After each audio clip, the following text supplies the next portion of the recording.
Now we can discuss the next topic, that is organization, culture and strategy. So, what is meant by organizational culture? Organizational culture, it is a reflection of the values of an organization and its employees. It is a result of an internal conduct of it marked by the same members. Organizational culture consists of four principles, that is, values, beliefs, understandings, and norms. All these four together forms an organizational culture. Westrom's three culture model divides organizational culture into three models, that is, pathological, bureaucratic, and generative. In pathological form of cultural model, it is power oriented.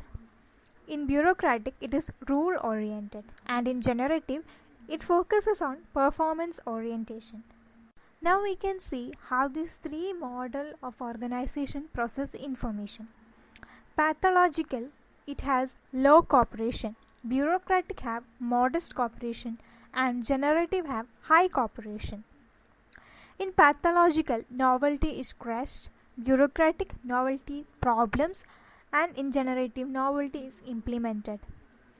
So we can say that in pathological, it focuses on power. That is, the organization will be power oriented. Only the top managers will have the power to take all the decisions. Second one is bureaucratic. It is rule oriented. That is, whatever happens, they won't change their rules. Everything goes by the rules set by that organization. And in generative, it is performance oriented. Now we can see how a company's mission or vision or values cope up with strategy and culture. Okay, in strategy, the guiding path is strategy, goals, objectives, activities, and thus it gives a result. That is how a strategy works. In culture, it is values. Values are practiced in the form of behavior, and it shows result. That is a driving path. So we can see both strategy and culture leads to the same results. Now let's see what are the keys to a positive work culture. First one is feeling valued. Second, feeling connected. Third, feeling a sense of contribution. Fourth, feeling growth. So, first one is feeling valued. It is a common strategy which has to be used by every organization. That is, every employee should feel that they have a value in that organization. That is, the organization value their work, their performance, etc. Once they get a feeling that their work is valued in an organization, that is, that person is important for the organization, they will work more effectively and efficiently.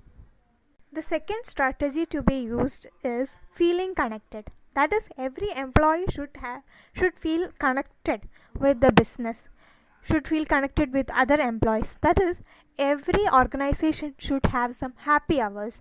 That is, the company should give some hours for personal benefit or personal happiness of the employees, by which the employees will be satisfied, and this satisfaction will be seen in the performance of their work. The third strategy is feeling a sense of contribution. That is, the employee should feel that they have contributed something to the organization. For example, if a company achieves something, the company should give credit to the employees so that they can feel that, yeah, I have done something by which the company is at this position today. Okay, so that sense of contribution will motivate them to work more. So there should be given a feeling of a sense of contribution to be given to all the employees by the organization.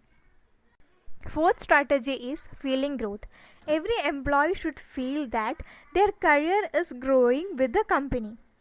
If an employee doesn't feel, then he or she would choose to leave the company and choose another company who allows them to grow.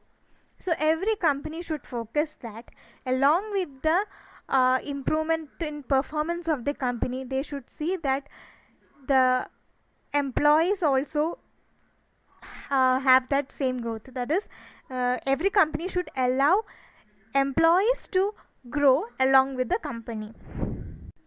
What do you understand from this picture? There is an old saying, that is, culture eats strategy for breakfast. It is an old saying by Peter Drucker long back. What does it mean?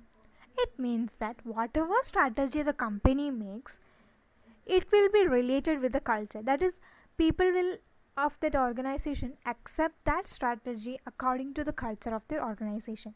So what the company must do is, they have to keep up the good culture and should make up the strategy in such a way that it does not affect the good facts of that culture of an organization. Organizational culture includes the shared beliefs, norms, and values within an organization. It sets the foundation for strategy. For a strategy within an organization to develop and be implemented successfully, it must fully align with the organizational culture. Thus, we can say that there is a direct correlation between organizational culture and strategy. Now we can go to the next topic, that is knowledge management. What is knowledge? Facts, information, skills you acquired through education or experience, understanding of a subject, awareness, for familiarity of a fact or situation.